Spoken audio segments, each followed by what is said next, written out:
संजना।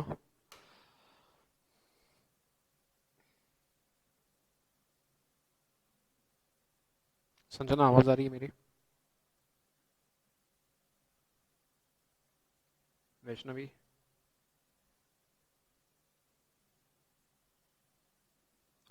संजना, वो आफ्टरनून के लेक्चर में साक्षी क्यों नहीं थी? आपने एक बार पूछा उनसे?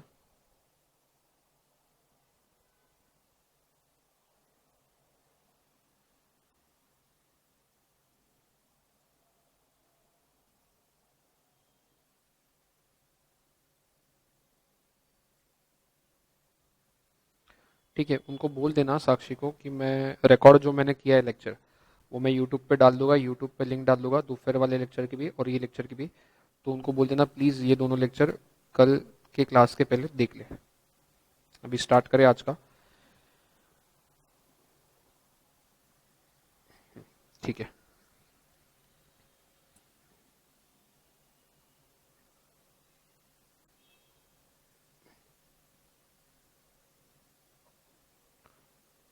साक्षी।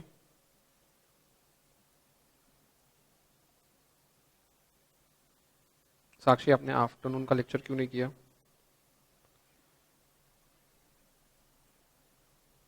हाँ, तो आफ्टरनून का जो लेक्चर है मैं यूट्यूब पे डालने वाला हूँ, उसका लिंक भेज दूंगा।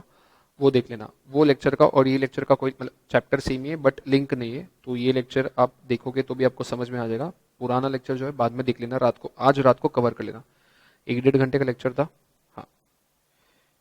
एक बार मैं दीपक से पूछ लेता हूँ कितना टाइम है।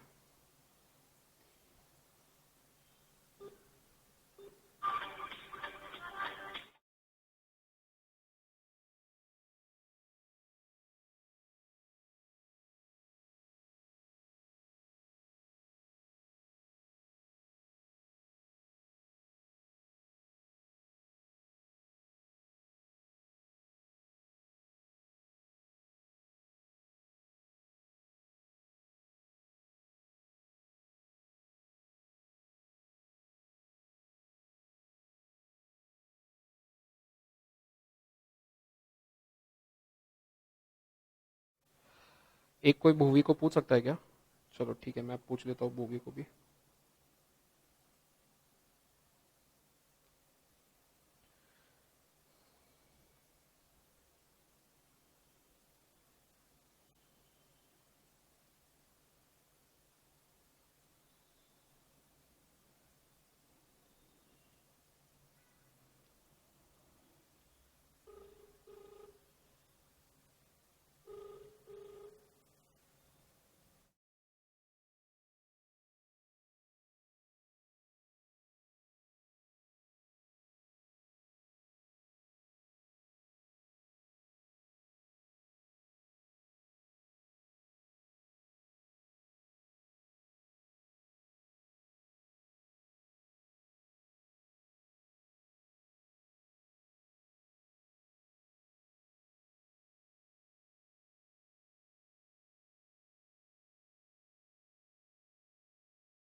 चलो, सब लोग आ गए, स्टार्ट करते हैं। दोपहर में हमने दो कोएफिशिएंट रिलेशन पढ़े थे। एक था कॉन्करेंट। कॉन्करेंट में क्या करते हैं? प्लस माइनस देना होता है। प्लस कितने हैं वो गिनना है, टोटल साइन कितने हैं वो गिनना है। टोटल साइन जितने हो गए वो m का वैल्यू, प्लस जितने हो गए वो c का वैल्यू। फिर फॉर्मूला लगता है plus minus under root plus minus 2m,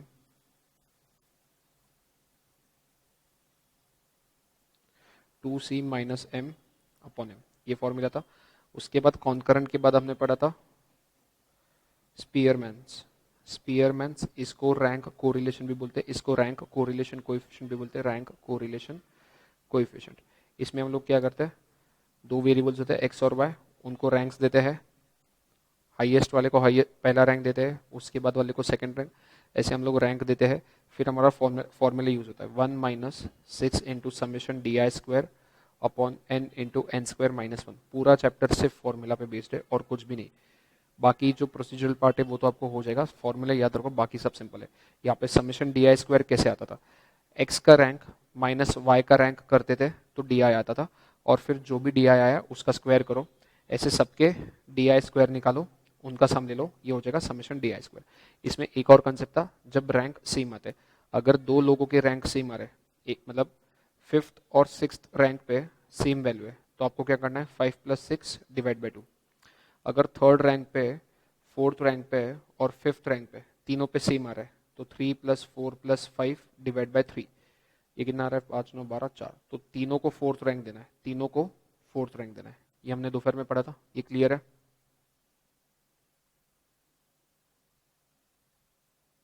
ठीक है, अब आ जाएगा कार्ल पियर्सन। ये वाला थोड़ा सा ना, मैं ये नहीं बोलूँगा डिफिकल्ट है, इसका सिर्फ फॉर्मूला डिफिकल्ट है, और इसके ना 2-3 फॉर्मूला है, तो आपको क्वेश्चन आइडेंटिफाई करना है, और क्वेश्चन आइडेंटिफाई करने के हिसाब से आपको फॉर्मूला लगाना है। तो Karl Pearson's coefficient of correlation, Karl Pearson's coefficient of correlation, इसमें दो तरह के प्रॉब्लम्स आते हैं, मतलब इनफैक्ट सारे वाले में दो तरह के प्रॉब्लम्स आते हैं, बट वहाँ पे फॉर्मूला सब जगह सेम ही लगता है। यहाँ पे प्रॉब्लम के हिसाब से, क्वेश्चन के हिसाब से आपको फॉर्मूला लगाना है।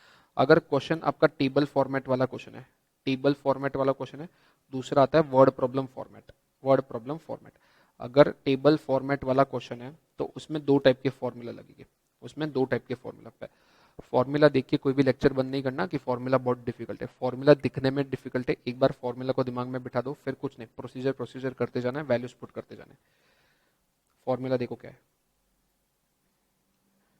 पहला formula n into summation of, क्या था, x into Y minus summation of x summation of y, और इसको भी मल्टीप्लाई कर दो n से। नहीं,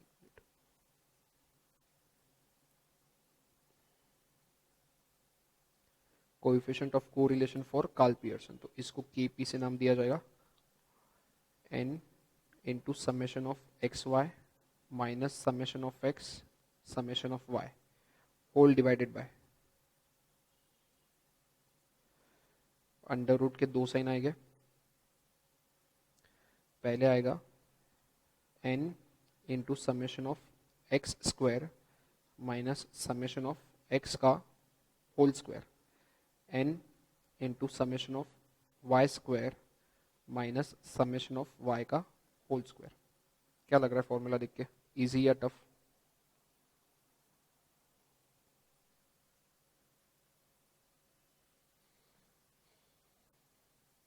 कुछ नहीं समझा ना, हाँ, फॉर्मूला देख के ज्यादा कुछ समझेगा नहीं। अब एक एक चीज को ध्यान से समझते, निकालना क्या है आपको। बेसिकली क्वेश्चन में दिया क्या जाएगा, देखो आपको एक वेरिएबल दिया होगा x, एक वेरिएबल दिया होगा y, उनकी अलग अलग वैल्यूज दी होगी, ठीक है।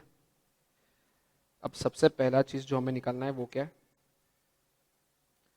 Summation of x into Y. तो आपको क्या करना है, अगला कॉलम निकालना है मल्टीप्लीकेशन का, अगला कॉलम ले लो, x इंटू वाई का एक कॉलम ले लो, इन दोनों को आपस में मल्टीप्लाई करो, यहाँ लिख दो, और इन सबका समेशन लेना है, तो यहाँ पे इसका समेशन आ गया, पहला टर्म फिगर आउट हो गया। ये क्या है, समेशन ऑफ एक्स। अब समेशन ऑफ एक्स तो बहुत सिंपल है, एक्स के तो सारे वैल्यूज क्वेश्चन में दिए, तो एक्स का सम ले लो, ये हो जाएगा समेशन ऑफ एक्स, वाई का सम ले लो, ये हो जाएगा समेशन ऑफ वाई। ये यहाँ तक क्लियर है। नीचे क्या क्या है देखो, नीचे समेशन ऑफ एक्स स्क्वायर है, एक्स है, एक्स का स्क्वायर निकाल लो, उन सबका समेशन ले लो, तो ये हो गया समेशन ऑफ एक्स स्क्वायर। वैसे ही यहाँ पे वाई स्क्वायर है, तो वाई का स्क्वायर कर दो, ये हो जाएगा समेशन ऑफ वाई स्क्वायर। ये सिंपल है। अब ध्यान यहाँ पे देना है, ये जो टर्म है ये क्या है, समेशन ऑफ एक्स स्क्वायर, मतलब एक्स का स्क्वायर करो, उसका समेशन लो, बट ये क्या है, समेशन ऑफ एक्स का होल स्क्वायर, मतलब आपने ये जो समेशन ऑफ एक्स यहाँ निकाला है, कुछ नहीं करना है, इसका स्क्वायर करना है, इसका स्क्वायर करना है, वो यहाँ पे आ जाएगा। यहाँ पे क्या आएगा, समेशन ऑफ वाई का whole square, summation of Y आपने पूरा निकाला है, इसको सिर्फ स्क्वायर कर दो, वो यहाँ पे आ जाएगा। अब थोड़ा थोड़ा इजी लग रहा है फॉर्मूला, टेबल बनाओ, सारे वैल्यूज अपने आप आ जाएंगे। क्लियर है?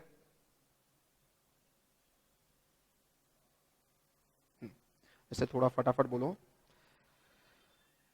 अब सीधे क्वेश्चन पे जाते हैं। एक पहले इजी वाला क्वेश्चन कर लेते हैं, रैंडमली वैल्यूज लिखे, फिर मॉड्यूल का एक क्वेश्चन करके। लेट्स से आपको एक्स और वाई की वैल्यूज दिए, एक्स कॉमा वाई आपको दिया है। देखो क्या क्या दिया है। पहले दिया है 11,10, फिर दिया है 12,5, फिर दिया है 13,7। ठीक है, 12 13 प्लस 12 25, इसको 14 करते हैं, ये 13 को 14 करो, 7 5 12 12 प्लस 10 22, इसको 4 करो। ठीक है, तो हमारे पास x की तीन वैल्यूज है। पहला जो भी होता है वो x होता है। देखो x कॉमा वाई है तो पहला x होता है, दूसरा y होता है। तो x की तीन वैल्यूज आ गई 11 12 और 14, 11 12 और 14। y के तीन वैल्यूज 10 4 और 7, y के तीन वैल्यूज 10 4 और 7। इसको टेबल में लिखना है और टेबल को कंप्लीट करना है। तो टेबल में लिख लेते हैं x और y। तो ये हो गया 11 12 और 14, y का वैल्यू हो गया 10 4 और 7। अब अगला टर्म हमें क्या निकालना है, फॉर्मूला में सबसे पहला टर्म जो हमें फिगर आउट करना है वो ये है, समेशन ऑफ एक्स वाई। तो यहां पे लिख दो x into Y, 11 into 10 110, 12 into 4 48, 14 into 7 98। इनका समेशन लेना है। इसका सम देखो कितना आ रहा है,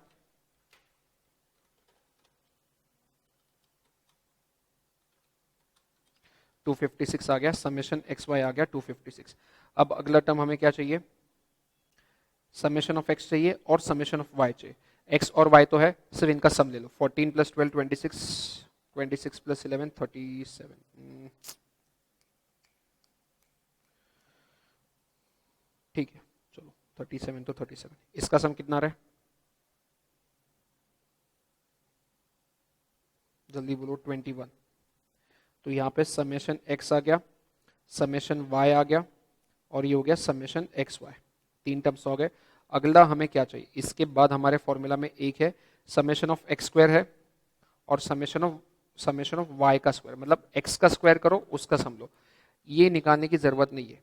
ये क्या है, समेशन ऑफ एक्स का होल स्क्वायर। होल स्क्वायर मतलब समेशन ऑफ एक्स जो आपने निकाला है, समेशन ऑफ एक्स जो आपने निकाला है यहाँ पे, सिर्फ इसका होल स्क्वायर करना है। तो हमें अभी निकालना है अगला एक्स स्क्वायर। अगला कॉलम क्या आएगा, एक्स स्क्वायर, उसके बाद आएगा वाई स्क्वायर। 11 का स्क्वायर 121, 12 का स्क्वायर 144, 14 का स्क्वायर 196। कितना आ रहा है सम, 461। समेशन ऑफ वाई स्क्वायर, 10 का स्क्वायर 100, 4 का स्क्वायर 16, 7 का स्क्वायर 49। कितना आ रहा है सम, सब आ गया। अब सिर्फ फॉर्मूला में वैल्यूज पुट करने हैं और कुछ भी नहीं करना है। और ऐसा टाइप का क्वेश्चन बहुत कम चांसेस है कि आएगा, क्योंकि इतने सारे वैल्यूज निकालना एक मार्क के लिए ऐसे टाइप के क्वेश्चन आएंगे नहीं। आपका नसीब खराब रहा तो आ सकता है, इसलिए हमें एक बार प्रैक्टिस करना है। तो अब पहले तो फॉर्मूला लिख लेते एक बार, समेशन ऑफ, अच्छा, n into summation of x Y minus summation of x summation of y whole divided by 2 बार अंडर रूट। पहले वाले में n इंटू समेशन एक्स का स्क्वायर माइनस समेशन एक्स का whole square, n into summation y का square minus summation of Y का whole square. n कितना है, n मतलब नंबर ऑफ ऑब्जर्वेशंस, 3 ऑब्जर्वेशन है। ये मत बोलना 3 और 3 6, ऐसे कोई नहीं बोलेगा कि 3 और 3 6। एक्चुअली देखोगे तो एक्स वाई हमारा एक ऑब्जर्वेशन होता है, क्योंकि हम जो भी कर रहे हैं बाय वेरिएट डेटा, 2 टर्म्स का डेटा। ये एक ऑब्जर्वेशन, ये 2, ये 3, तो हमारा 3 ऑब्जर्वेशन है टोटल। तो n का वैल्यू 3 हो गया। समेशन ऑफ एक्स वाई कितना निकाला था हमने, 256। तो यहाँ लिख देंगे 256 माइनस समेशन ऑफ एक्स कितना निकाला था 37, समेशन ऑफ वाई कितना निकाला था 21, 37 और 21। नीचे क्या आएगा, अंडर रूट, n है तो n की जगह पे 3, summation of X square, x square का समेशन, एक्स स्क्वायर का समेशन 461 आया था, तो ये हो जाएगा 461 माइनस समेशन ऑफ एक्स का स्क्वायर, समेशन ऑफ एक्स तो 37 है, तो यहाँ पे आ जाएगा 37 का square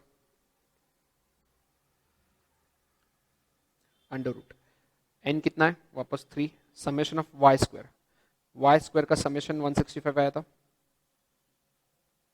minus summation of Y का स्क्वायर, समेशन ऑफ वाई कितना है 21 है, तो यहाँ पे आ जाएगा 21 का स्क्वायर। क्लियर है, कोई डाउट।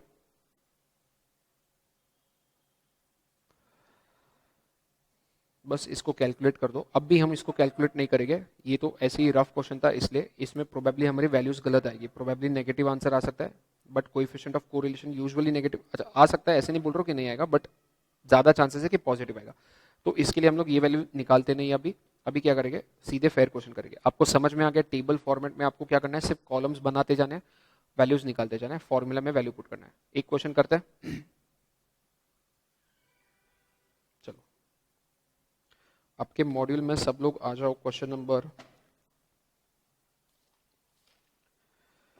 पेज 17.11 पे, एग्जाम्पल 17.3।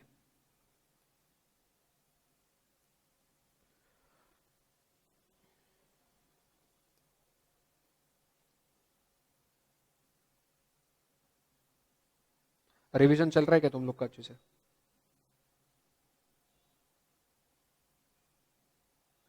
सिर्फ मैथ्स का नहीं पूछ रहा हूँ, बाकी सब्जेक्ट्स का भी हो रहा है, लॉ का हो रहा है, रिवीजन हो रहा है तुमसे?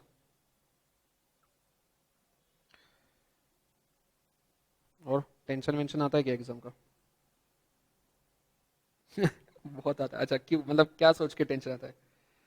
ऐसे लगता है कुछ नहीं हुआ है। अच्छा नहीं, टेंशन क्या आता है कि कुछ आएगा ही नहीं, या आएगा पर पता नहीं, कैसा टेंशन आता है? अच्छा ये देखो, ये टेंशन नॉर्मल है कि एग्जाम में आएगा ही नहीं, क्योंकि आप लोग अभी 4 सब्जेक्ट एक साथ पढ़ रहे हो। एक भी सब्जेक्ट में एक हाथ भी टॉपिक अगर नहीं समझ में आता है ना, उसका इफेक्ट बाकी सब्जेक्ट पे अपना दिमाग अपने आप लगा लेता है कि यार ये टॉपिक नहीं आ रहा है। हम लोग उसको एक्स्ट्रापोलेट कर देते कि एक सब्जेक्ट में एक टॉपिक नहीं आ रहा है, मतलब हमको कुछ नहीं आने वाला है। ऐसा समझो 4 सब्जेक्ट है, चारों सब्जेक्ट मिला के 100-150 टॉपिक है आपके, है ना, 80 से 100 टॉपिक है। हर सब्जेक्ट में 20-20 टॉपिक है, 80 टॉपिक है। 80 में से एक हाथ टॉपिक नहीं आ रहा है तो ठीक है ना, बाकी बचे हुए तो करो। हर सब्जेक्ट में दो दो टॉपिक्स नहीं आ रहे, फिर भी 8 से 10 टॉपिक नहीं आ रहे, तो 80 में से बचे हुए 70 टॉपिक तो आपको आ रहे हैं। ये मत सोचो कि एक सब्जेक्ट में एक हाथ टॉपिक नहीं आ रहा तो उसको सब जगह पे फैला दो कि कुछ नहीं आ रहा। ये अपना दिमाग करता है, बट अपने को कंट्रोल करना है दिमाग को कि एक हाथ टॉपिक नहीं आ रहा है, कोई दिक्कत नहीं, इसको बाद में रखेंगे, इसको थोड़ा और मेहनत बाद में करेंगे, अभी जो जो हो रहा है पहले उसको ठीक से रिवाइज कर देते हैं। ऐसे सबके साथ होता है। ऐसे जो लोग टॉपर भी होते हैं ना, जिनके रैंक्स वैंक्स आते हैं, ऐसे नहीं कि उनको सारे टॉपिक्स और हर एक कंसेप्ट आता है। हम लोग क्या करते हैं, एक टॉपिक नहीं आ रहा है उसको सब जगह फैला दिया कि कुछ नहीं आ रहा। कोई कोई लोग तो ये भी करते हैं कि एक कंसेप्ट नया है तो पूरा टॉपिक नया है, पूरा टॉपिक नया है मतलब कुछ भी नहीं आ रहा है, सीए फाउंडेशन होगा ही नहीं। ऐसे नहीं करना है। एक आध टॉपिक डिफिकल्ट जा रहा है, कोई दिक्कत नहीं, उसको अभी के लिए पेंडिंग रखो, उस पर बाद में मेहनत करेंगे। अभी जो ईजी लग रहा है पहले उसको एकदम ठीक से रिवाइज करो, उसके क्वेश्चन सॉल्व करो, ताकि कॉन्फिडेंस आ जाए कि हाँ भाई हमारा 70% 60% सिलेबस हो गया। अब इजीली हम लोग 40-45 तो ला देंगे। 40-45 का कोई टेंशन नहीं, 40-45 आ गया, बुक कर लिया हमने 40-45। अब जो डिफिकल्ट टॉपिक्स है उन पे 3-4 दिन मेहनत कर लेते हैं। पूरा नहीं समझेगा, 50% तो समझेगा। जो स्कोर 40-45 पे अटका हुआ था हमारा इजी इजी टॉपिक्स करके, डिफिकल्ट टॉपिक थोड़े थोड़े समझ में आ गए, उनके कुछ कुछ क्वेश्चन आ जाएंगे, थोड़ा बहुत कर लिया, वो 45 आराम से 50 में हो जाएगा, ठीक है। और एग्जाम तक ये कॉन्फिडेंस बिल्ड होते होते आपका 50 से स्कोर हर सब्जेक्ट में 55-60 अपने आप बनेगा। सिर्फ ये मत सोचना कि एक टॉपिक नहीं आ रहा है तो कुछ भी नहीं आएगा, ये बिल्कुल नहीं करना है, ठीक है। जो चल रहा है रिवीजन अच्छे से चलने दो। अब आ जाओ पेज नंबर 17.11 पे, एग्जाम्पल 17.3।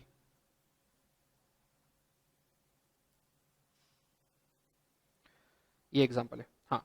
यहाँ पे क्या निकालने बोला है, प्रोडक्ट मोमेंट कोरिलेशन। अच्छा, कार्ल पियर्सन कोरिलेशन जो है उसका और एक नाम है प्रोडक्ट मोमेंट कोरिलेशन। इसको लिख दो, प्रोडक्ट मोमेंट कोरिलेशन। इसको प्रोडक्ट मोमेंट कोरिलेशन क्यों बोलते हैं, क्योंकि यहाँ पे हमारा ये जो टर्म है एक्स वाई, ये हमारा डिफाइनिंग टर्म होता है एक्स वाई। ये क्या होता है, दोनों वेरिएबल्स का प्रोडक्ट है, दोनों वेरिएबल्स का प्रोडक्ट है, इसलिए इसको बोलते हैं प्रोडक्ट मोमेंट कोरिलेशन। तो प्रोडक्ट मोमेंट कोरिलेशन और कार्ल पियर्सन कोरिलेशन सेम है, तो यहाँ पे हमें कार्ल पियर्सन कोरिलेशन निकालना है। सबसे पहले टेबल बनाएंगे, सॉल्यूशन नहीं देखते अभी, सिर्फ क्वेश्चन देखो। एक्स दिया है, वाई दिया है, एक्स और वाई के वैल्यूज लिख लो। एक्स के क्या क्या वैल्यूज है, 2 3 5 5 6 8, 2 3 5 5 6 8।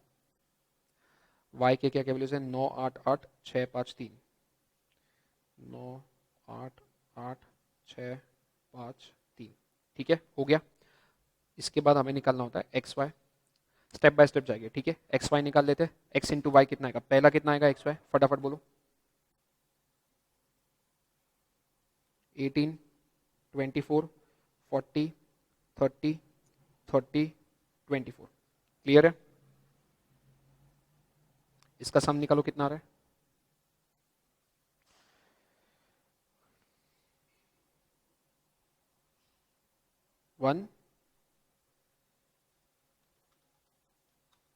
166 आ रहा है, ठीक है। अगला कॉलम होगा एक्स स्क्वायर, फिर होगा वाई स्क्वायर। एक्स स्क्वायर में 2 का स्क्वायर 4, 3 का स्क्वायर 9, 5 का स्क्वायर 25, 5 का स्क्वायर 25, 6 का स्क्वायर 36, 8 का स्क्वायर 64। इसका सम निकालो कितना आ रहा है? 150, 150, 163, 163 आ रहा है। थोड़ा बिना कैलकुलेटर के हो रहा है तो भी कर लो, नहीं तो कैलकुलेटर कर रहे हो तो कोई दिक्कत ही नहीं। 64 प्लस 36 डायरेक्टली 100 हो गया, ये 50 हो गया, 100 प्लस 50 150 हो गया, 159 163, ठीक है। पर कैलकुलेटर पे करोगे ज्यादा बेटर रहेगा, गलती की स्कोप ही नहीं रहेगी। 10-12 सेकंड ज्यादा जाएंगे पर गलती नहीं होगी। वाई का स्क्वायर, तो 9 का स्क्वायर 81, 8 का स्क्वायर 64, 8 का स्क्वायर 64, 6 का स्क्वायर 36, 5 का स्क्वायर 25, 3 का स्क्वायर 9, कितना आ रहा है? 279। बस हो गया, अब कुछ नहीं करना है। अब इन दोनों के भी सम ले लो, क्योंकि इन दोनों के भी सम हमें लगते ही है। इसका सम कितना आ रहा है? कितना? 29 आ रहा है इसका, 39। सारी वैल्यूज आ गए, अब फॉर्मूला अप्लाई करते हैं। मैं जिसको पूछूंगा फॉर्मूला वो बताएगा, जितना याद आ रहा है उतना बताओ। भूवी, फॉर्मूला में सबसे पहला टर्म क्या होता है?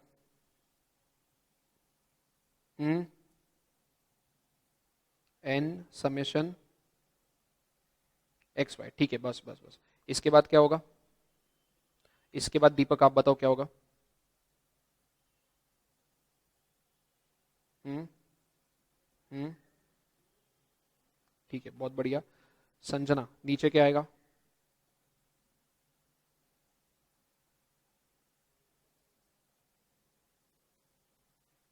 अच्छा ठीक है। साक्षी, आप बताओ नीचे क्या आएगा?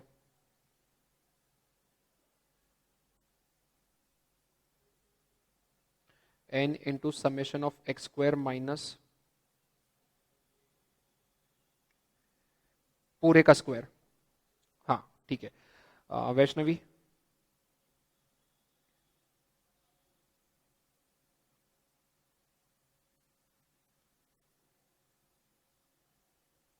बहुत बढ़िया, चलो फॉर्मूला तो लर्न हो गया, बस अब कोई नहीं, ये क्वेश्चन आपसे हो जाएगा। एन कितना है? एन कितना है? 6 है।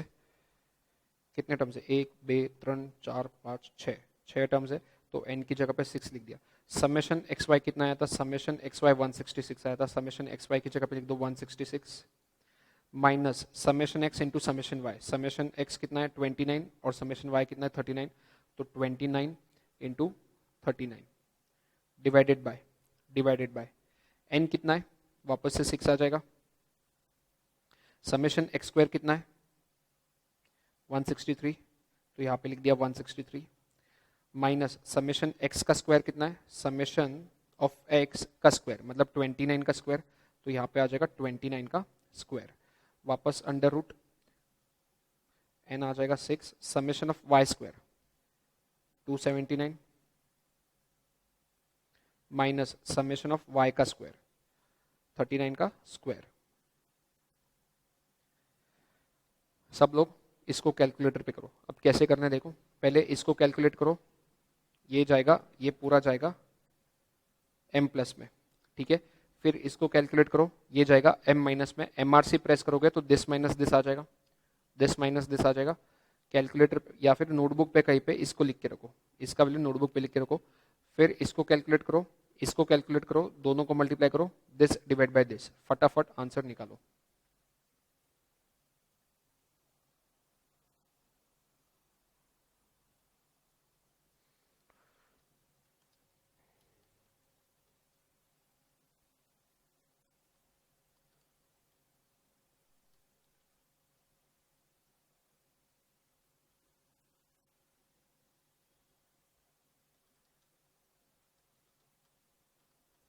ये 163 है, नीचे डिनोमिनेटर में यहाँ पे ये 163 है।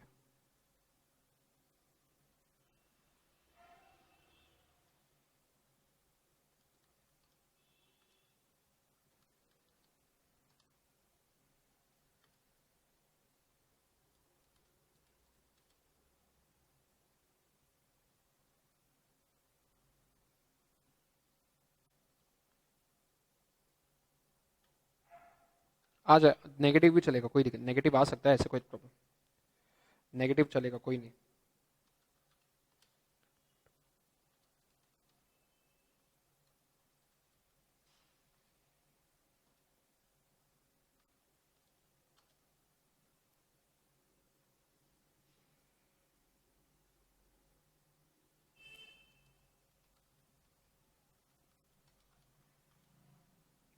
पॉइंट 933 आ रहा है बाकी लोगों का।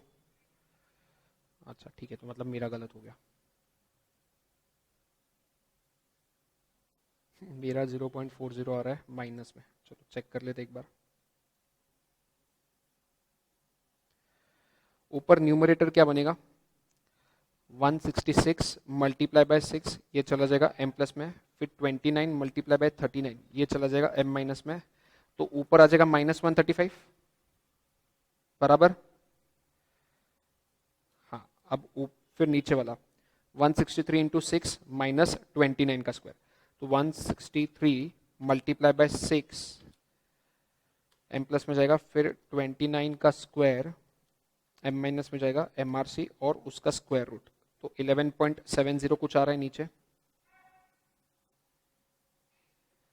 हाँ, सेकेंड ब्रैकेट में क्या आ रहा है, 279 मल्टीप्लाई बाय 6, एक सेकेंड,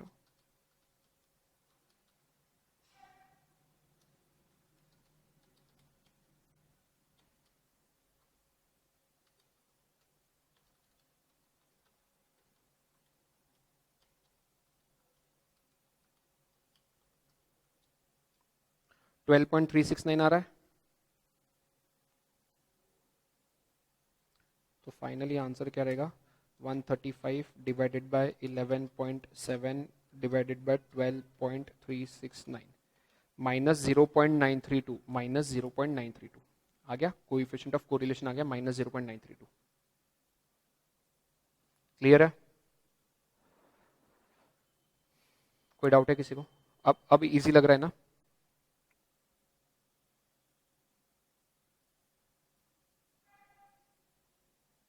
हम्म। हाँ मैं, देखो मुझे तो कैलकुलेटर के सबसे कम ट्रिक्स पता है। मैं तो क्या करता हूँ, पहले 6 इंटू 66 166 कैलकुलेट करता हूँ, ये m प्लस में चला जाएगा। उसके बाद 29 इंटू 39 कैलकुलेट करता हूँ, ये m माइनस में जाएगा। ये m माइनस में क्यों, क्योंकि इसके पहले माइनस का साइन है। ये m प्लस में गया, ये m माइनस में गया, MRC प्रेस कर दिया तो वो ये माइनस ये दे देगा, तो आ जाएगा -135। क्लियर है? अब मैंने बताया था कि जब भी टेबल वाला क्वेश्चन होगा तब दो फॉर्मूला यूज करेंगे। एक फॉर्मूला तो आपने देख लिया, फॉर्मूला क्या था, n into summation x Y minus summation x summation y divided by under root n into summation x square minus summation x का square under root n summation y का स्क्वायर माइनस समेशन वाई का square. ये formula था हमारा। अब यहाँ पे problem देखो क्या हो रहा है, ये फॉर्मूला यूज करने में प्रॉब्लम क्या है, यहाँ पे x और y के जो वैल्यूज थे बहुत ही छोटे छोटे थे, मतलब सिंगल डिजिट में वैल्यूज है। अगर ये ऐसे होते 12, 34, 19, 26 ऐसे वैल्यूज होते तो प्रॉब्लम क्या होता, जब हम लोग एक्स स्क्वायर कैलकुलेट करोगे ना, ये वैल्यूज बहुत ज्यादा बड़े हो जाएंगे। 12 का स्क्वायर 144, 34 का स्क्वायर आपका कितना हो जाएगा 1156। तो ये वैल्यूज बहुत बड़े हो जाते हैं। तो जब भी x और y के वैल्यूज बड़े होते हैं, हम लोग एक अलग फॉर्मूला यूज करेंगे। फॉर्मूला एकदम डिट्टो सेम है, सिर्फ देखो क्या हो रहा है, जहां पे भी x है ना वहां पे आपको लिखना है dx, जहां पे y है वहां पे लिखना है dy। तो n summation dx dy minus x की जगह पे dx, y की जगह पे dy, पूरे फॉर्मूला में सिर्फ इतना करना है, n इंटू समेशन ऑफ, ये हो जाएगा dx का square minus summation of dx का whole square under root n into summation dy का square minus summation of dy का होल स्क्वायर। जहां पे x है वहां पे dx लिख दिया, जहां पे y है वहां पे dy लिख दिया, और कोई भी चेंज नहीं किया। ये ठीक है? अब dx और dy कैसे निकालना है समझते हैं, डायरेक्टली क्वेश्चन पे जाएंगे, dx और dy कैसे निकालना है समझते हैं। अब आ जाओ एग्जांपल नंबर आपकी बुक में 17 पॉइंट, पेज नंबर 17.13 पे एग्जांपल 17.14।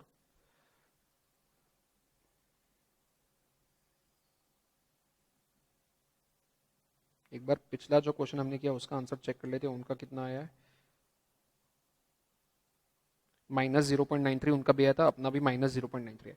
इसके नीचे नीचे जो दो थियरी, जो भी सॉल्यूशन के नीचे थियरी लिखी है वो अब भी मत पढ़ो, एक बार प्रैक्टिकल पार्ट पढ़ लेते, थियरी में बाद में समझा दूंगा क्या है। 17.4 पे आ गए सब लोग, एग्जाम्पल 17.4।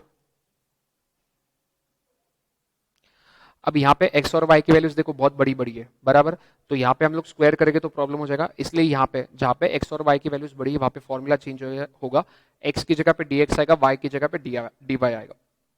तो पहले तो क्या करो, x और y की जो जो वैल्यूज दी है ना उन्होंने, वो वैसे की वैसे लिखो जैसे हम लोग पहले करते थे। 60, 55, 62, अच्छा कोई एक फटाफट वैल्यूज बताओ। 60, 55, 62, उसके बाद 62, हाँ 56, हाँ हाँ ओके 54, वाई की बताओ। हाँ ओके 26, 24, 30, 35,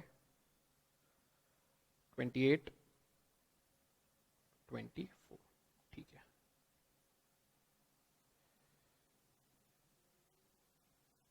अब हमारा जो क्वेश्चन है x और y की टर्म्स में है, हमारा जो फॉर्मूला है dx और dy वाला यूज करने वाले हम लोग, ठीक है। तो पूरा क्वेश्चन dx और dy में चेंज करना है, तो इसलिए हम लोग x और y को चेंज करेंगे dx और dy में। क्लियर है?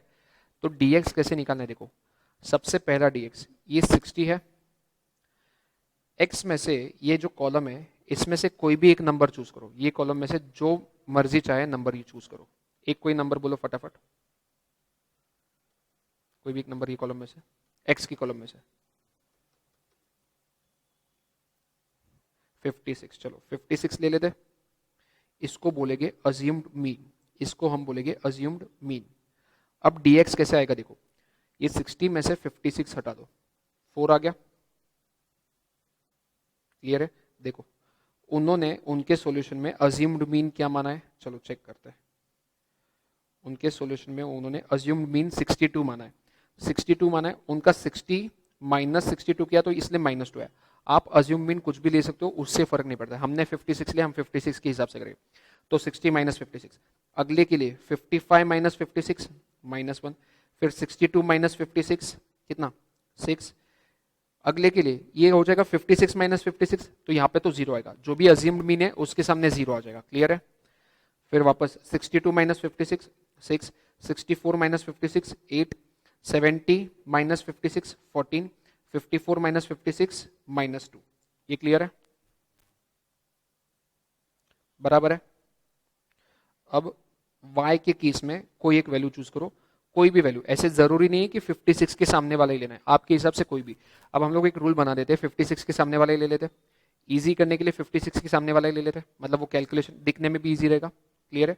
तो 31, पहला 31 है, 31 माइनस 24 7, फिर 28, 28 minus 24 4, 26 minus 24 2, 24 minus 24 0, 30 minus 24 6, 20 35 minus 24 11, 28 minus 24 4, 24 minus 24 0। ये हो गया, dx और dy आ गया। अब dx का सम निकालो, कितना आ रहा है?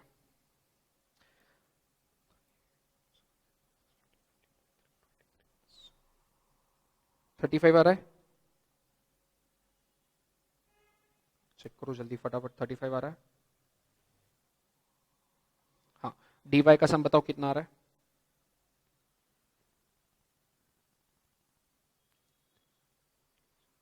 34, 34 आ गया।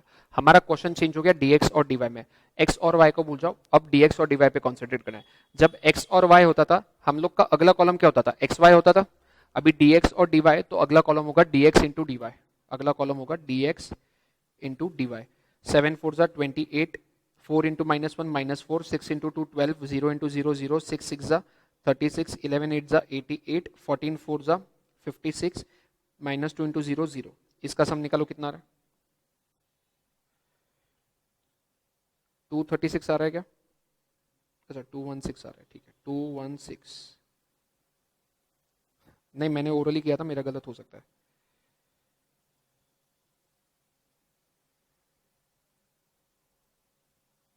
टू वन सिक्स आ गया, तो इसका सम आया 216। D D x into D Y का सम आ गया 216। अगला कॉलम कौन सा होना चाहिए?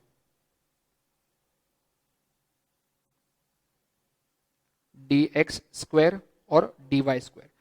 डी एक्स का स्क्वायर कितना होगा? 16 माइनस वन का, अच्छा ये देखो, 4 का स्क्वायर लिया 16, माइनस वन का स्क्वायर 1, 6 का स्क्वायर 36, 0 का स्क्वायर 0, 6 का स्क्वायर 36, 8 का स्क्वायर 64, 14 का स्क्वायर 196, माइनस 2 का स्क्वायर 4। सम कितना आ रहा है? 353।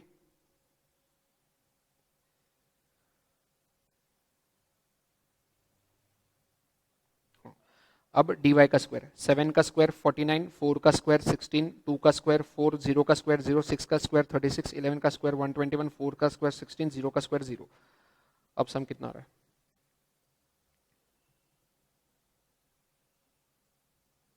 242 हो गया। अब बस कुछ नहीं, फॉर्मूला लगाओ। फॉर्मूला क्या था? एन। एन कितना है? कितने ऑब्जर्वेशन है? 1 2 3 4 5 6 7 8, 8 ऑब्जर्वेशन है। तो 8 into summation of x y. Summation of x y कितना है हमारा? Sorry, summation of D x into D y 216।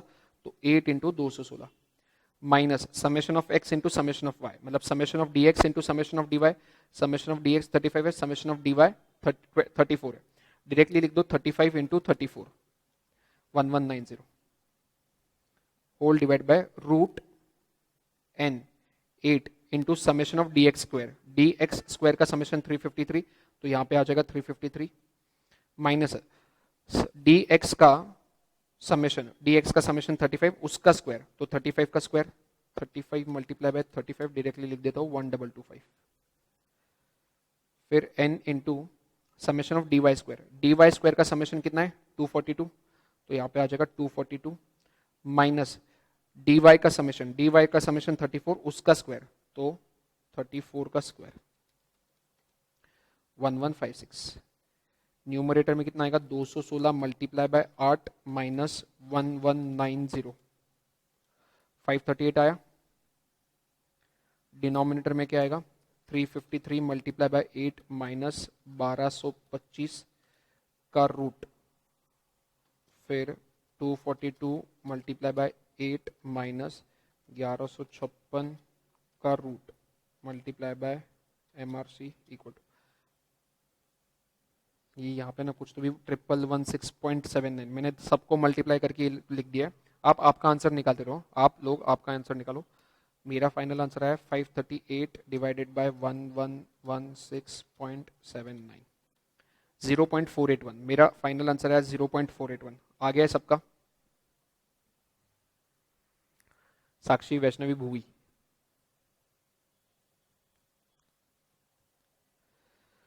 करो करो, ओके। तब तक उनके साथ आंसर मैच कर लेते हैं। उनका क्या है? उनका भी आया 0.48, 0.48। चलो ठीक है।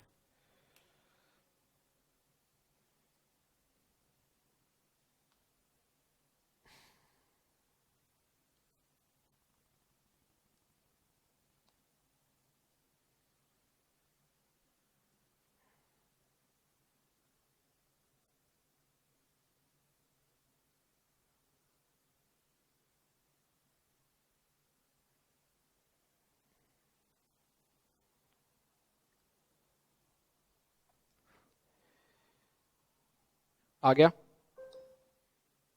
वैष्णवी, आपने नहीं बताया आपका आया कि नहीं? हाँ, समझा है सबको? तो टेबल फॉर्मेट आएगा तो दो फॉर्मूला है।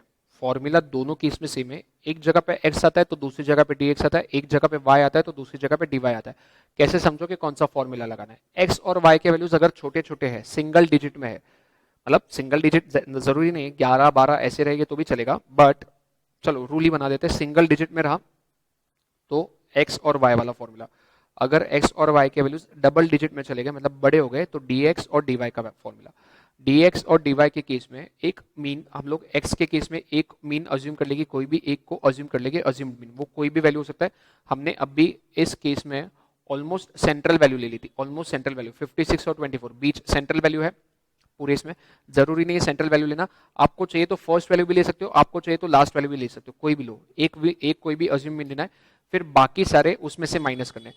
जैसे इस केस में 56 लिया था हमने, एक मिनट,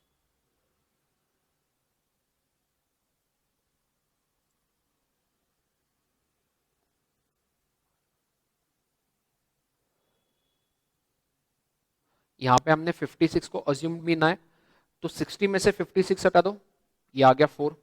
55 में से 56 हटा दो, ये आ गया -1। 62 में से 56 हटा दो, ये आ गया 6। आपको उल्टा नहीं करना है, अज्यूम्ड मीन में से ऑब्जर्वेशन माइनस नहीं करना है, ऑब्जर्वेशन में से अज्यूम मीन माइनस करो। 60 माइनस 56, 55 माइनस 56, वैसे करना है। ठीक है, क्लियर है? उस हिसाब से dx और dy आ जाएगा। फिर अगला तो सेम है, x और y के केस में अगला कॉलम x y होता था, dx और dy के केस में अगला कॉलम dx dy हो जाएगा, फिर dx स्क्वायर, फिर dy स्क्वायर, फिर फॉर्मूला लगा देना। क्लियर है? No doubts? इस पे बहुत ज्यादा फोकस नहीं करना है, इसके एक एक क्वेश्चन आज प्रैक्टिस करो, 3-4 दिन बाद वापस एक हाथ क्वेश्चन करो, और सीधे फिर एग्जाम के टाइम पे वापस एक हाथ बार एक दो क्वेश्चन इसके कर लेना। बहुत कम चांसेस है कि इसके क्वेश्चन आएंगे, इसके मेन क्वेश्चन वर्ड प्रॉब्लम्स वाले आते हैं, और वो बहुत ईजी होते हैं। वर्ड प्रॉब्लम्स वाले क्वेश्चन बहुत ईजी होते हैं, उसमें से आपको प्रैक्टिस की जरूरत है कि क्या कैसे आइडेंटिफाई करना है। ठीक है, वर्ड प्रॉब्लम्स की केस में 3 तरह के फॉर्मूला होते हैं, वर्ड प्रॉब्लम्स में 3 तरह के फॉर्मूला होते हैं। आपको वर्ड प्रॉब्लम में क्या इंफॉर्मेशन गिवन है उसके हिसाब से हम लोग फॉर्मूला लगाएंगे। चलो, पहला फॉर्मूला, अगर वर्ड प्रॉब्लम वाला क्वेश्चन आया, देखो टेबल फॉर्मेट वाले तो हमने कर दिया, टेबल फॉर्मेट में आपको कोई प्रॉब्लम नहीं। वर्ड प्रॉब्लम में 3 तरह के क्वेश्चन आ सकते हैं, 3 तरह के फॉर्मूला। पहला जो फॉर्मूला सेम है जो अभी हमने पढ़ा, वो n summation x Y minus summation x summation y upon n into summation x square minus summation x का whole square under root n summation y का स्क्वायर माइनस समेशन y का whole square. जो formula अभी पढ़ा वही same formula यहाँ पे लगेगा। अब ध्यान दो, ये वाला फॉर्मूला यूज कब करना है? वर्ड प्रॉब्लम में। जब भी वर्ड प्रॉब्लम में summation of x Y directly दिया होगा, जब भी वर्ड प्रॉब्लम में समेशन ऑफ एक्स वाई दिया होगा, समेशन ऑफ एक्स भी अलग से दिया है, समेशन ऑफ वाई भी अलग से दिया है, तो ये फॉर्मूला यूज करना है। इसमें आइडेंटिफाइंग पॉइंट क्या होगा? अगर समेशन ऑफ एक्स वाई दिया है, ये वाला पार्ट अगर दिया है तो ये फॉर्मूला यूज करना। क्लियर है? क्वेश्चन करेंगे तब और ज्यादा क्लियर हो जाएगा। अगला फॉर्मूला बहुत सिंपल है, एक्चुअली ये बहुत ही बेसिक फॉर्मूला है, ये एक्चुअल फॉर्मूला है कार्ल पियर्सन कोएफिशिएंट का। वो है covariance of x comma y upon sigma x upon, मतलब sigma x into sigma y. Covariance क्या आपने कभी सुना है पहले? कोवैरियंस मैंने पढ़ाया क्या कोवैरियंस कभी? नहीं, ठीक है। सिग्मा एक्स क्या होता है? सिग्मा एक्स मतलब स्टैंडर्ड डिविएशन अपना। ठीक है, जब भी क्वेश्चन में अगर कोवैरियंस कहीं पे दिया है ना, अगर क्वेश्चन में कोवैरियंस कहीं पे दिया है तो ये फॉर्मूला यूज कर लेना और कुछ मत करना। क्लियर है? अब इसमें थियरी वाला क्वेश्चन कैसे बन सकता है? देखो, कोई भी कोएफिशिएंट लो, हमने 3-4 कोएफिशिएंट पढ़े, दोपहर में 2 पढ़े, कॉन्करेंट ले लिया, वो स्पीयरमैन ले लिया, कार्ल पियर्सन ले लिया। अभी बात करते हैं कार्ल पियर्सन की। कार्ल पियर्सन का कोएफिशिएंट, उसका वैल्यू -1 से 1 के बीच में होगा। इसमें -1 भी इंक्लूडेड है, 1 भी इंक्लूडेड है, मतलब इसकी मिनिमम वैल्यू -1 होगी, मैक्सिमम वैल्यू 1 होगी, इनके बीच में ही रहेगा। ठीक है, क्लियर है?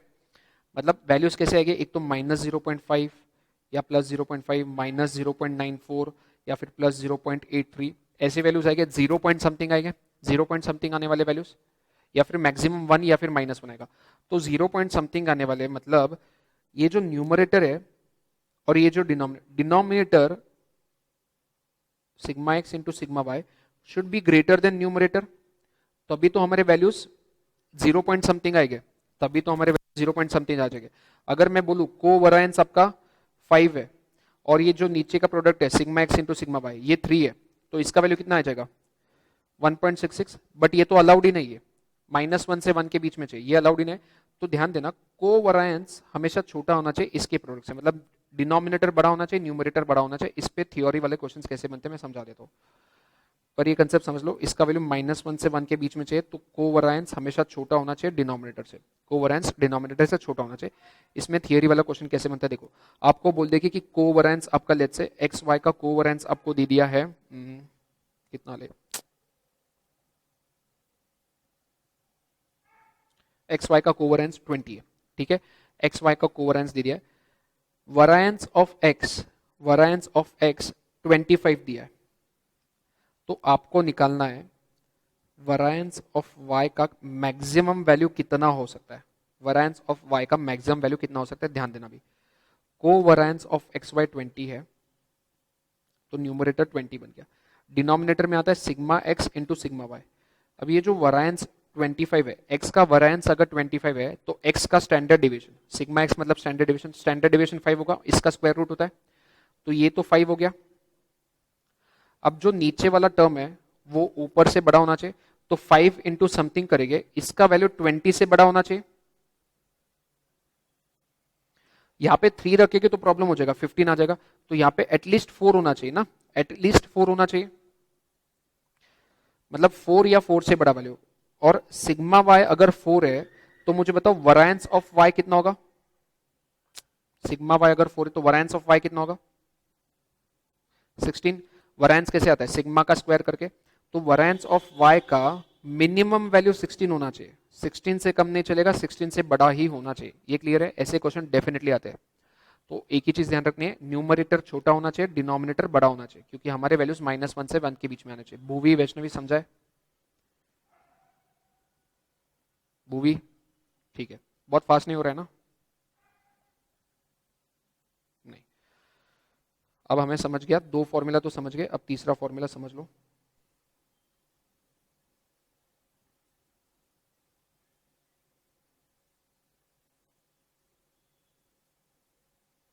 जब आपको समेशन एक्स वाई दिया है तो ये फॉर्मूला यूज करोगे, जब कोवेरिएंस का वैल्यू दिया है तो ये वाला फॉर्मूला यूज करेंगे, क्योंकि यहाँ पे कोवेरिएंस आता है। अब अगला फॉर्मूला देखो, अगला वाला फॉर्मूला देखो, उसके हिसाब से डिसाइड करेंगे कि क्वेश्चन में क्या दिया है तो वो फॉर्मूला लगाना है। अगला फॉर्मूला क्या था, कहाँ गया,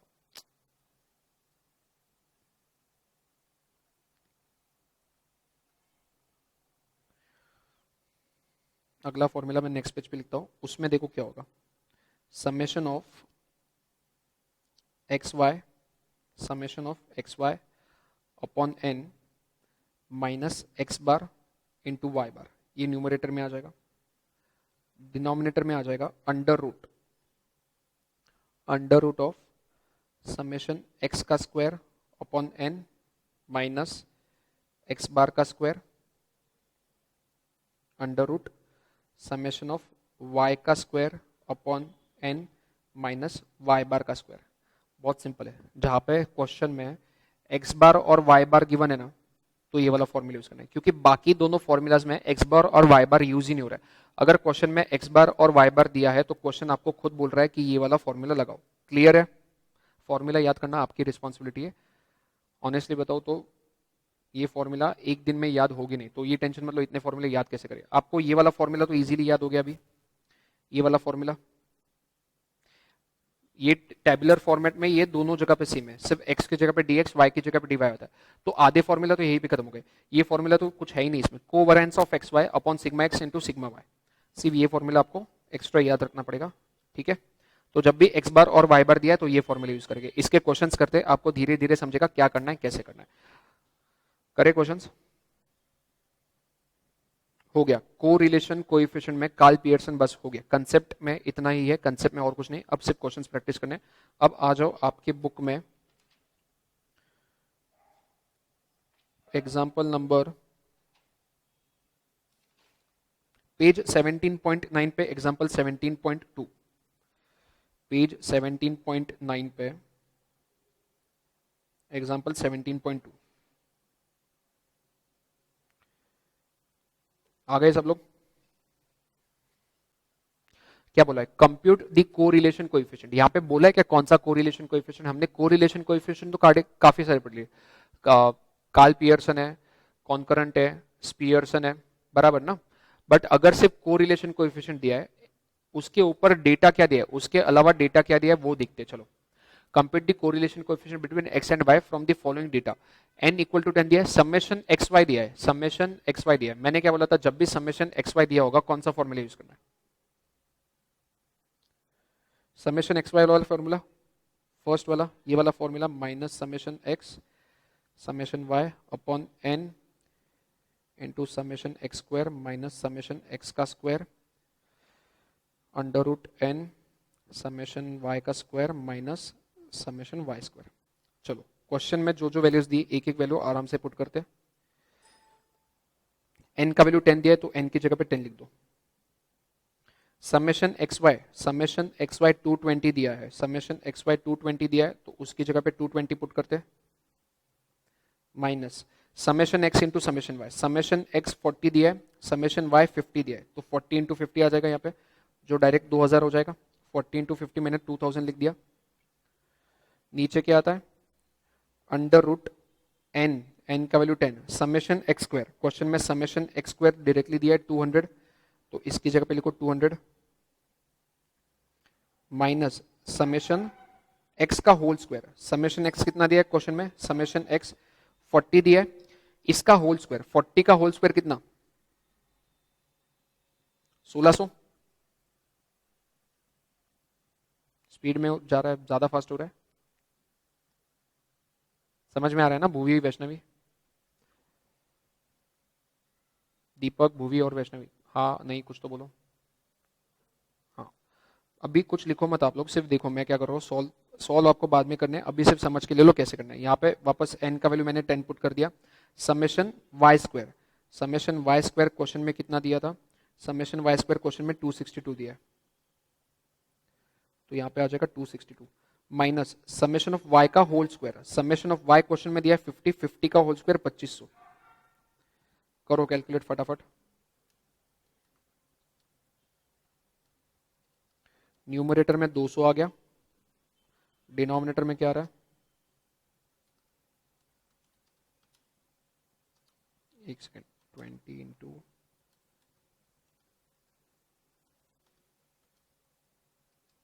20 इंटू 10.95 बराबर,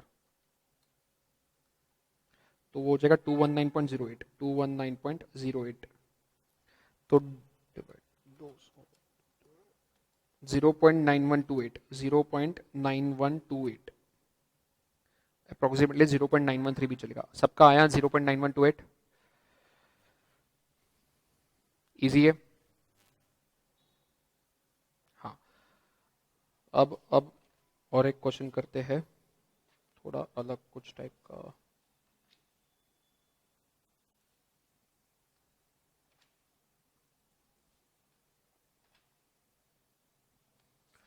ठीक है एक छोटा सा कंसेप्ट है इसमें, उस पर ध्यान दो। हमने वेरिएबल देखे x और y, हमने वेरिएबल देखे x और y, क्वेश्चन क्या करेगा x और y के आपको कोएफिशिएंट दे देगा कि coefficient of correlation of x and y आपको क्वेश्चन में दे देगा। इतनी देर जो हम लोग निकाल रहे थे वो आपको क्वेश्चन में ऑलरेडी दे दिया जाएगा, ये दे दिया जाएगा। अब वो नए वेरिएबल डिफाइन करेगा u और v, u का रिलेशन x के साथ होगा, v का रिलेशन y के साथ होगा, आपको निकालना होगा relation coefficient of correlation of u और v। इसका क्वेश्चन करेंगे, पहले एक बार समझ लो इसमें क्वेश्चन बनता कैसे। सबसे पहले तो ठीक है फॉर्मूला बता देता हूँ कि coefficient of x Y is equal to B into D upon mod D R into U V. अब क्वेश्चन में आपको ये दिया जाएगा, ये और ये आपको आइडेंटिफाई करना है इक्वेशन के हिसाब से और फिर इसका वैल्यू आ जाएगा। एक चीज ध्यान दो, आर एक्स वाई का जो भी वैल्यू आया है आर यूवी का वैल्यू सेम आने वाला है, सिर्फ साइन चेंज होगा। इसका प्लस है तो इसका माइनस हो सकता है, इसका प्लस है तो इसका प्लस भी हो सकता है, ये माइनस है तो ये माइनस हो सकता है, ये माइनस है ये तो प्लस हो सकता है। मतलब साइन एक तो चेंज होगा या फिर सेम रहेगा, वैल्यू तो सेम ही रहने वाला है। अगर ये 0.93 था तो ये भी 0.93 रहेगा, सिर्फ हमें आइडेंटिफाई करना है कि इसका साइन इसके ऑपोजिट होगा या इसका सेम होगा। अब वो कैसे आइडेंटिफाई करना है वो डिपेंड करता है बी और डी की वैल्यूज पे, बी और डी की वैल्यूज पे। अब बी और डी की वैल्यू कैसे आते हैं देखो, एक क्वेश्चन बनाते हैं अपन।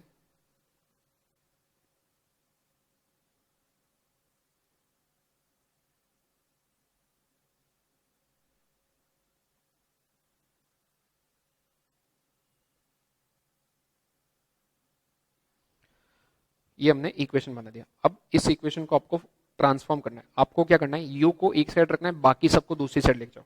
यू को एक साइड रखो, बाकी सबको दूसरी साइड लेके जाओ, तो यहाँ पे क्या हो जाएगा 3u equal to 5 minus 4x हो जाएगा। तो u कितना हो जाएगा 5/3 माइनस 4/3x बराबर बराबर क्या। अब हमें ना इससे कोई मतलब नहीं, ये इससे कोई मतलब नहीं, x के साथ जो टर्म है ना उससे मतलब है। x के साथ क्या है, -4/3, x के साथ -4/3 है, तो b का वैल्यू हो गया -4/3। तो हमारे फॉर्मूला में जो b था ये क्या है, जो टर्म x के साथ होता है, इक्वेशन को थोड़ा चेंज करने के बाद। अब d नेचुरली क्या होगा, जो टर्म y के साथ होगा, तो यहां पे भी ट्रांसफॉर्म करते इक्वेशन को, v को एक साइड रखना है, बाकी सबको दूसरी साइड, तो 4v इक्वल टू 7 - 9y हो जाएगा। तो v कितना हो जाएगा, 7/4 माइनस 9/4y बराबर। तो इसको तो भूल जाओ, y के साथ जो है उससे मतलब है, y के साथ क्या है 9/4 है, बट 9/4 के साथ नेगेटिव साइन भी है, तो d का वैल्यू कितना है, -9/4 बराबर। यहां तक समझा सबको, ठीक है। अब मैं जो बोल रहा हूं ध्यान से सुनो, b और d फिगर आउट कर लिया, अगर b and d have same sign, तो are you we is equal to are x y, r you we is equal to are x y. क्यों ऐसा होता है, देखो b और d की अगर साइन सेम है, जैसे इस केस में हुआ था, हमारे केस में b का वैल्यू -4/3 आया, d का वैल्यू -9/4 आया, दोनों का साइन सेम आया, माइनस माइनस, तो हमारे फॉर्मूला के हिसाब से क्या होगा, b into D upon mod b into mod D into R you we is equal to are x Y, ऐसा कुछ तो फॉर्मूला था, ठीक है। अब आर एक्स वाई का वैल्यू लेट से आपको दिया है क्वेश्चन में, अज्यूम करो 0.5 दिया है, तो लेफ्ट साइड में हो जाएगा 0.5। b इंटू डी जब करोगे तो दोनों माइनस माइनस है, माइनस माइनस कितना हो जाएगा, प्लस हो जाएगा, तो प्लस बी डी हो जाएगा, ये प्लस बी डी। नीचे मॉड बी जब खुलेगा, अंदर कितना भी नेगेटिव डालो, मॉड के बाहर तो पॉजिटिव ही आता है, तो ये बी बनेगा। डी बी, मॉड डी जब ओपन होगा तो ये भी डी बनेगा, तो ऊपर भी प्लस डी नीचे भी प्लस डी, तो वो दोनों कैंसिल आउट हो जाता है, 1 बन जाता है, इसलिए R you V directly equal to 0.5 आता है। तो आपको क्या याद रखना है, अगर दोनों के साइन सेम है तो दोनों का वैल्यू भी सेम है, अगर साइन ऑपोजिट है, अगर दोनों के साइन ऑपोजिट है, बी और डी के साइन अगर ऑपोजिट है, तो आर यू वी का साइन हो जाएगा opposite of are x Y. तो आर एक्स वाई अगर 0.5 है तो आर यू वी -0.5 है, आर एक्स वाई अगर -0.7 है, आर एक्स वाई अगर -0.7 है, तो आर यू वी हो जाएगा 0.7। कब, जब बी और डी के साइंस ऑपोजिट है। कंक्लूजन, बी और डी को निकालो, बी और डी का साइन सेम है, तो आर यू वी और आर एक्स वाई का साइन भी सेम ही रहेगा। बी और डी का साइन ऑपोजिट है, तो आर यू वी का साइन आर एक्स वाई के उल्टे हो जाएगा। क्लियर है एकदम,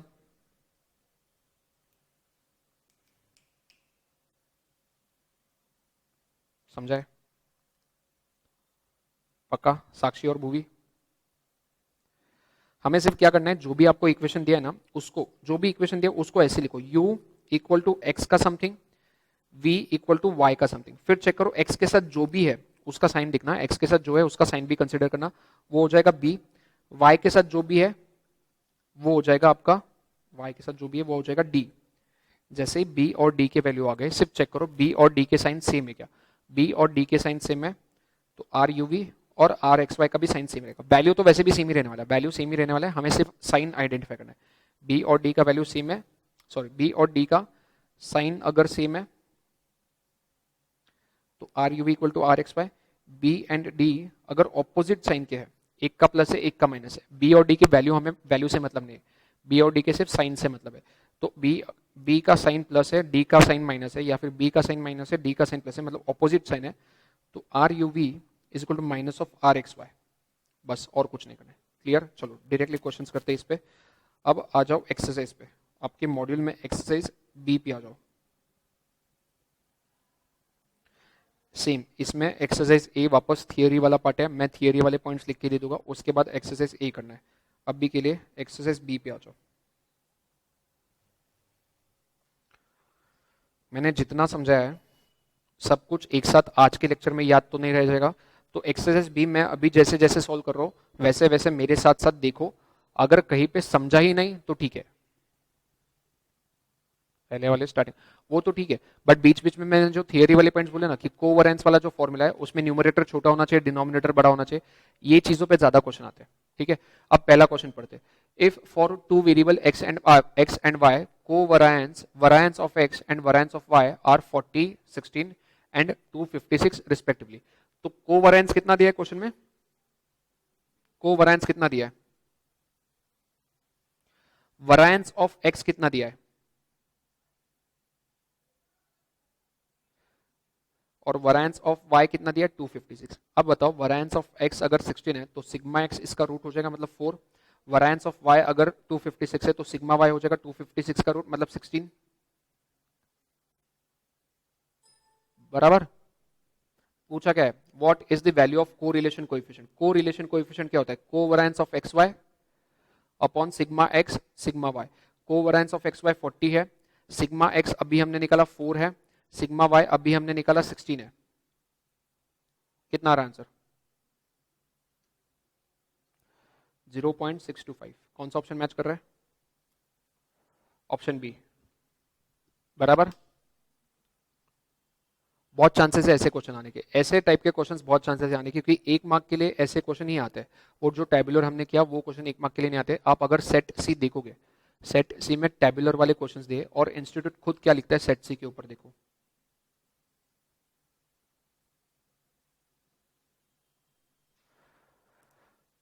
ईच क्वेश्चन कैरीज 5 मार्क्स, वहां पे उन्होंने टेबुलर वाले क्वेश्चंस दिए। ठीक है, तो इंस्टीट्यूट खुद बोलता है कि ये जो क्वेश्चन आएगा ये 5 मार्क के लेगा। आपके फॉर्मेट में, एग्जाम के फॉर्मेट में 5 मार्क का क्वेश्चन बनता ही नहीं। आपके नसीब बहुत ही खराब हो अगर इंस्टीट्यूट को पेपर में एकदम ही आपको डिफिकल्ट सेट करना है तो वो 1 मार्क के लिए ऐसा क्वेश्चन दे देगा। मैं ये नहीं बोल रहा हूँ ये क्वेश्चन आपको सॉल्व नहीं करते आएगा, ये क्वेश्चन आपको सॉल्व करते आएगा बट टाइम ज्यादा जाएगा। क्लियर है, तो हमारा फोकस किस पे रहेगा, जो टाइप के क्वेश्चन अभी हम कर रहे हैं, मतलब सेट भी बहुत ज्यादा इंपॉर्टेंट है। हाँ बोलो। नहीं नहीं नहीं, यहाँ पे भी देखो ईच क्वेश्चन 2 मार्क्स में, देखो कौन से टाइप के क्वेश्चन मैं बोलता हूँ आपको। इसमें भी उन्होंने ना कुछ कुछ क्वेश्चन बहुत ही बड़े बड़े लंबे लंबे बनाए। ये देखो ये वाले टाइप के क्वेश्चन, ये जो क्वेश्चन है ना इनकी बात कर रहे हैं वो, कि ये 2 मार्क्स के आगे ऐसे क्वेश्चन बहुत कम चांसेस है आने के, बट आ जाएंगे, मतलब अगर आ गए तो हमको आ जाएंगे। ये क्वेश्चन जब भी हम डिस्कस करेंगे बहुत सिंपल है, बहुत ज्यादा सिंपल क्वेश्चन है। चलो फर्स्ट क्वेश्चन हो गया हमारा। Second, if covariance of xy is equal to 15, what restrictions should be put for the standard deviation of xy? Covariance हमारा 15 है, वेरी गुड साक्षी। कोवरायंस 15 है, मैंने क्या बोला था, ये जो फॉर्मूला है covariance upon sigma x into sigma Y, ये डिनोमिनेटर हमेशा बड़ा होना चाहिए, मैंने ये बोला था आपको। तो डिनोमिनेटर इससे बड़ा होना चाहिए, मतलब sigma x into sigma y 15 से बड़ा होना चाहिए क्योंकि कोवरायंस 15 है। तो देखो ऑप्शन बी क्या बोल रहा है, the product of the standard deviation should be more than 15, वही हो गया, product of the standard deviation should be more than 15, तो sigma x into sigma why should be more than 15, ये ऑप्शन सही रहेगा। Question 3, if कोवरायंस between two variable is 20, तो question ने दे दिया कि कोवरायंस 20 है,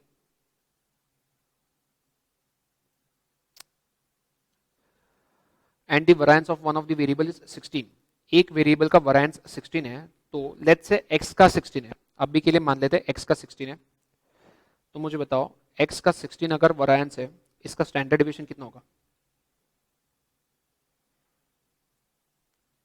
4 हो जाएगा। अब जो सिग्मा y होगा उसका हमें वैल्यू क्या हो सकता है वो निकालना है।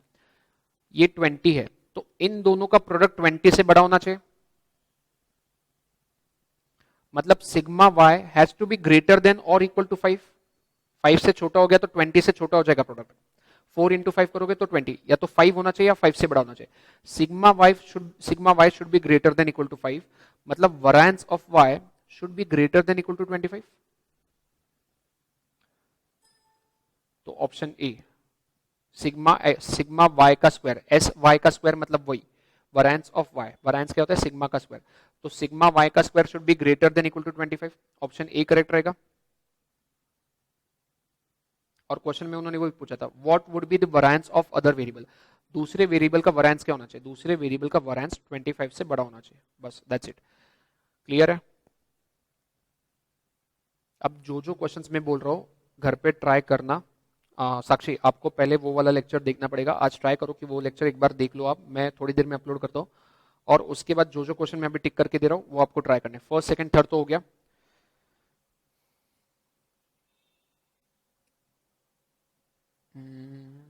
मुझे ना चेक करना पड़ेगा। आज का मैंने इंटेंशनली रिकॉर्ड किया था क्योंकि साक्षी लेक्चर में आए नहीं थे।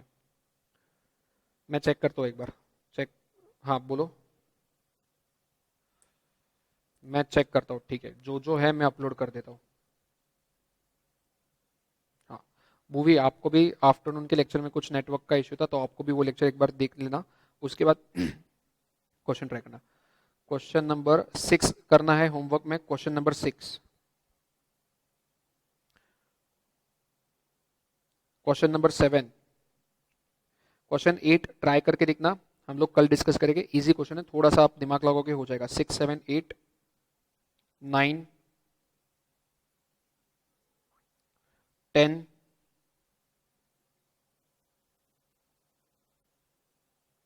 11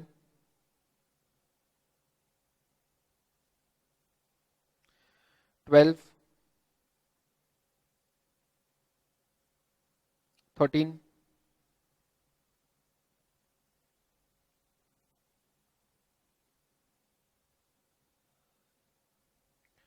14 ट्राई करके देखना एक बार। 15 वाला क्वेश्चन टेबुलर वाला है। 15 वाला क्वेश्चन टेबुलर वाला है, ठीक है। 15 ट्राई करना। मैं ये नहीं बोल रहा हूँ एक ही दिन में पूरा होमवर्क हो जाना चाहिए। हाँ, मैं ये वही बोल रहा हूँ, मैं एक ही दिन में पूरा होमवर्क होगा ऐसे नहीं बोल रहा हूँ। सिर्फ मार्क करके ले लो। पहले प्रायोरिटी है कि साक्षी आप वो दोपहर वाला लेक्चर देखो, उसके बाद धीरे धीरे जितने क्वेश्चन हो रहे करो, क्योंकि ये नहीं सिर्फ मैथ्स करने, बाकी भी सब्जेक्ट पढ़ने हैं। हाँ, ये क्वेश्चन बहुत बड़ा है, ठीक है। इसका प्रायोरिटी सी रखो। हाँ, मतलब ऐसे नहीं कि ये करना ही जरूरी है, एक बार देख लेना, अगर टाइम मिला तो कर लेना। 15 बस। दोपहर का लेक्चर एक बार देख लो साक्षी, और बाकी लोग, दीपक और अच्छा संजना गायब हो गई, ठीक है। संजना को बोल देना कि जितने भी होमवर्क मैंने मार्क करके दिए वो एक बार देख ले। मैं दोनों लेक्चर अपलोड कर रहा हूँ क्योंकि संजना का भी कुछ कुछ पार्ट मिस हो गया। दोनों दोपहर का लेक्चर, अभी का लेक्चर यूट्यूब पे अपलोड करो। हाँ, मैं संजना को बोल देना दोनों लेक्चर अपलोड कर रहा हूँ। दोनों लेक्चर देखने 1.5 की स्पीड पे देख लो, खत्म कर लो, 1 1.5 घंटे में हो जाएगा। फिर क्वेश्चन सॉल्व करो, चलो ठीक है। कोरिलेशन खत्म हो गया। कोरिलेशन में एक हाथ दो छोटे छोटे कंसेप्ट बचे, दो जो थियरी पॉइंट्स वाले, बट प्रैक्टिकल में उसका एप्लीकेशन वो खत्म कर लेंगे। कल रिग्रेशन शुरू करें। रिग्रेशन सबसे इजी कंसेप्ट है पूरे सिलेबस का, कोई टेंशन नहीं है, रिग्रेशन बहुत फटाफट हो जाएगा। तो ये चैप्टर कल मोस्टली खत्म हो जाना चाहिए। इसके बाद बचा एक चैप्टर, चैप्टर 1 स्टैंडर्ड, वो कौन सा, थियरी वाला, स्टैटिस्टिकल। हाँ, आपने साक्षी थियोरिटिकल डिस्ट्रीब्यूशन का थियरी पढ़ा, क्वेश्चन सॉल्व किए हो गए क्वेश्चन, मतलब 90% क्वेश्चन बने एक्सरसाइज के। हाँ, तो मैं वही करता हूँ, स्टैटिस्टिकल डिस्ट्रीब्यूशन जो पहला वाला चैप्टर है उसके थियरी वाले पॉइंट्स में बनाता हूँ। पर वो वाला चैप्टर मैं आपको ऐसे नहीं दे दूंगा कि आप पढ़ लो हो जाएगा, क्योंकि उस जो चैप्टर में प्रैक्टिकल पार्ट पढ़ा है उसका थियरी पढ़ के आपको समझेगा। स्टैटिस्टिकल पहला चैप्टर का मैं थियरी बनाता हूँ। एक एक थियरी वाला पॉइंट मैं क्लास में डिस्कस करूंगा, एक लेक्चर लूंगा, फिर वो खत्म होगा, ठीक है। बाकी इंडेक्स नंबर, कोरिलेशन, ऑफलाइन। हाँ हाँ हाँ, डाउट वाले ना। हाँ, डाउट वाले ऑफलाइन रखने हैं ऑनलाइन रखने हैं, आप बताओ कैसे करना है। ऑफलाइन। हाँ चलेगा। एक तो 29 नहीं तो 30 नहीं तो 30 नहीं तो 31। मैं 29 30 क्यों नहीं बोल रहा हूँ, क्योंकि 29 को आई वांट कि आप एटलीस्ट को रिलेशन के क्वेश्चन खत्म करो ताकि उसके भी डाउट्स आ जाए, बराबर। हाँ, 30 और 31 ट्राई करेंगे ताकि 29 को आपके को रिलेशन के डाउट्स आ जाए, मतलब सॉल्व करने के बाद फिर 31 को। हाँ, मुझे कोई दिक्कत नहीं, आप टाइमिंग बता देना कब रखना है 30 और 31 को। और पहले से चैप्टर डिसाइड कर लो कि 30th को कौन से चैप्टर्स लेने हैं, 31st को कौन से चैप्टर्स लेने हैं। रैंडमली कोई भी डाउट नहीं लेंगे, पहले से चैप्टर्स डिसाइड कर लेंगे, 30th को ये चैप्टर्स है, 31st को यही चैप्टर्स है। हाँ, अभी मैं क्या बोल रहा था। चैप्टर 1 का थियरी हम लोग क्लास में करेंगे। इंडेक्स नंबर का थियरी मैं आपको, थियोरेटिकल डिस्ट्रीब्यूशन मैंने दे दिया है, इंडेक्स नंबर का थियरी मैं आपको दूंगा। कोरिलेशन रिग्रेशन का ये चैप्टर होने के बाद इसका भी थियरी दे दूंगा। और कौन सा चैप्टर बचा है जिसका थियरी दिया है, देना बाकी है। प्रोबेबिलिटी, प्रोबेबिलिटी का थियरी, हाँ प्रोबेबिलिटी का भी थियरी में थोड़ा बहुत है, वो दे दूंगा, ठीक है। इन सब के थियरी में दे दूंगा। सिर्फ चैप्टर 1 का थियरी हम लोग क्लास में डिस्कस करेंगे, 1 1.5 घंटे का सेशन होगा, वो पूरा क्लास में हो जाएगा। अभी के लिए मैं दोनों लेक्चर थोड़ी देर में अपलोड कर देता हूँ, उतने देख लेना, होमवर्क कर लेना। ओके, बंद करो सेशन अभी। Good bye.